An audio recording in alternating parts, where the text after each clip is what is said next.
March 22, 1943. Morning. A telephone line goes down between Pleshchenitsy and Lahoysk. Routine damage. Happens all the time. Battalion 118 dispatches a construction crew and 2 platoons to fix it near the village of Koziri. 6 kilometers from Khatyn. Hans Welka travels in a separate convoy. Several vehicles. Moving from Pleshchenitsy toward Lahoysk. Some sources say he's headed to Minsk airport. It's a routine movement. No expectation of contact. He doesn't know that Soviet partisan commander, Uncle Vazhia, has positioned his detachment near the road. They've been watching German movements for days. They're waiting. Mid-morning. The partisans open fire. The ambush is sudden. Effective. Brutal. 4 members of Battalion 118 are killed. Among them, Hauptmann Hans Welka, the Olympic champion, the Golden Arm, the man Hitler personally congratulated 7 years earlier. Dead at 32. The partisans flee eastward. Toward Khatyn. Platoon commander Vasily Maleshko, wounded in the head, blood streaming down his face, sends an alarm for reinforcements. That message reaches SS Sonderkommando Derwanger. And then the doctrine speaks. Every attack answered tenfold.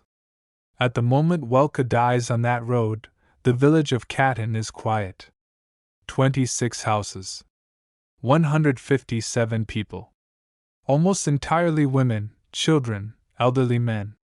The young men are either at the front, dead, or in the forests with the partisans. Khatyn has no military significance. Its residents are farmers. 7-year-old Viktor Zalobkovich is at home with his mother. 13-year-old Vladimir Yasevich is near his family's house. 56-year-old Joseph Kaminsky, the village blacksmith, works at his forge. None of them have any connection to the partisan ambush. None of them know that Welka is dead. None of them know that vehicles are already moving toward their village. Shortly before the ambush, Battalion 118 had encountered about 50 residents from nearby Koziri cutting timber in the forest. Maleshko, furious, bleeding from his head wound, accuses them of sheltering partisans. Orders them escorted to Pleshchenitsy. When the reinforcement vehicles arrive, the woodcutters panic. They run. Maleshko opens fire with a machine gun. Shoots them at close range. All of them. Meanwhile, in Khatyn, children play. The afternoon proceeds without alarm. The reinforcements arrive in early afternoon. Men from the 1st Company of SS Sonderkommando Derwanger. Welka's own surviving men from Battalion 118. They converge on Khatyn. Derwanger's unit brings mortars. Heavy weapons. They surround the village. Hryry Vizhura, Battalion 118's Chief of Staff, coordinates the operation. They use mortars to suppress resistance from partisans supposedly sheltering in the houses.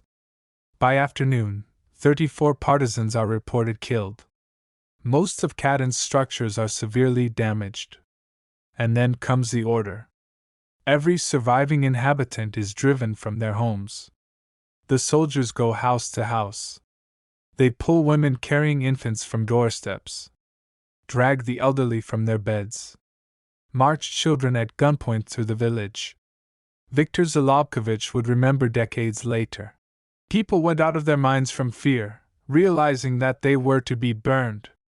All 149 inhabitants, including 75 children, the youngest just 7 weeks old, are herded into a large wooden barn. The doors are barred. Straw is piled around the walls. Kerosene is poured. And then they set it on fire. The barn burns fast. The screams last for minutes. Inside, trapped villagers manage to break down the front doors.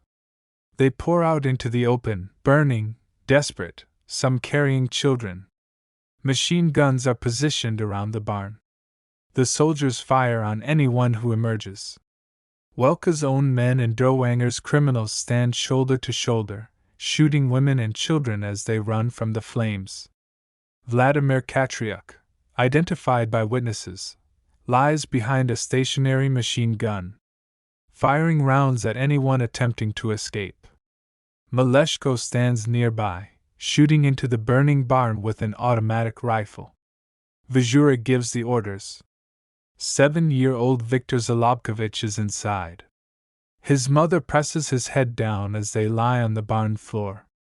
"I wanted to get up," he later said, "but she pressed my head down. Don't move, son. Lie still.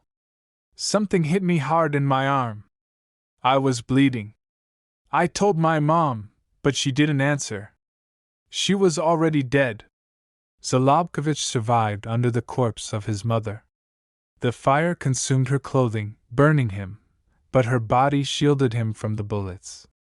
When the soldiers departed, he crawled out. 12-year-old Anton Baranovsky was shot in both legs. Left for dead. 13-year-old Vladimir Yasevich hid in a potato storage pit 200 meters from his house. 2 German soldiers found him and walked away without shooting. When he emerged in the morning, he found only charred remains. "I recognized the bodies of my father, brothers, and sisters." Yosif Kaminsky, the blacksmith, was wounded and burned. Lost consciousness inside the barn. Regained it late that night after the soldiers had gone. Among the bodies, he found his son, Adam. The boy was still alive. Fatally wounded in the abdomen. His body covered in burns. Adam died in his father's arms. 149 people killed. 75 of them children. After the massacre, the soldiers looted everything of value and burned every remaining structure to the ground. Khatyn ceased to exist. Exactly as the doctrine demanded. Exactly as Boxalusky prescribed. The Golden Arm was avenged. Battalion Commander Kerner filed his report. He wrote that Battalion 118 encountered fierce resistance, and that the enemy opened fire from all houses in the village, necessitating the use of anti-tank guns and heavy grenade launchers. The report made no mention of civilians. No mention of children. No mention of the barn. Kerner hid the civilian deaths, reporting only that they'd fought numerous partisan squads. Welka's death was recorded as a combat loss. The destruction of Khatyn filed as a successful anti-partisan operation. But the 6 survivors knew. Viktor Zalobkovich knew. Vladimir Yasevich knew. Yosif Kaminsky, carrying his dead son through the ashes, knew.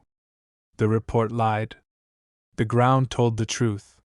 Hans Welka was buried in the German military cemetery in Minsk. Grave 28, row 22, west side. His unit continued operations. May 27, 1943, 78 people executed in the village of Osovo.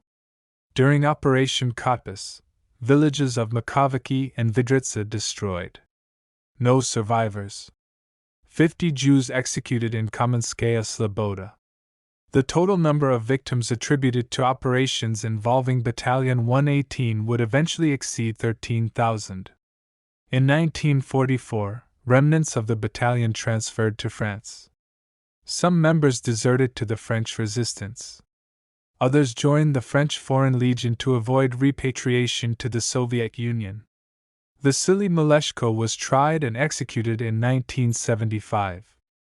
Hryary Vizhura hid his identity for 40 years before being arrested in 1985. At his trial in Minsk in 1986, when the evidence became overwhelming, he shouted, "Yes, I burned your Khatyn." He was executed on October 2, 1987. Today, where Khatyn once stood, 26 symbolic chimneys mark the footprints of the houses that burned. A bell strikes every 30 seconds. At the entrance stands a 6-meter bronze statue, Yosif Kaminsky, the blacksmith, holding his dead son Adam. The unconquered man. He never let go. History remembers Hans Welka as an Olympic champion. And he was. He earned that gold medal through years of discipline, injury, and perseverance. But Welka was also a man who served in a system that turned sport into propaganda and police officers into instruments of mass murder. Here's the question nobody wants to ask. Was Welka a monster? Or was he just a man in a monstrous system? The answer matters less than you think. Because the lesson of Khatyn isn't about individual evil. It's about how ordinary people, athletes, fathers, husbands, become capable of burning children alive when the system they serve demands it. The Golden Arm. A system that can celebrate a man 1 year and deploy him to burn villages the next hasn't failed. It's functioning exactly as designed. Some arms throw for glory. Others carry out orders. The difference isn't in the arm. It's in who commands it. And that's why this story matters in 2025. Because systems that dehumanize, that demand obedience over conscience, that turn neighbors into enemies and children into acceptable casualties, they didn't die in 1945. They're still here. They've just changed uniforms. The question isn't whether you'd have stood up in 1943 Belarus. The question is whether you're standing up now, when the systems around you demand you look away. If this story moved you, hit that like button. Share it. These stories don't survive because they're easy to hear. They survive because people like you refuse to let them be forgotten. Subscribe if you want more untold histories from World War II. The stories that don't make it into textbooks. The ones that make us uncomfortable. The ones that matter most. And leave a comment telling us where you're watching from. Our community spans from Minsk to Melbourne, from veterans to students. You're part of keeping these stories alive. Thank you for watching. And thank you for remembering Khatyn.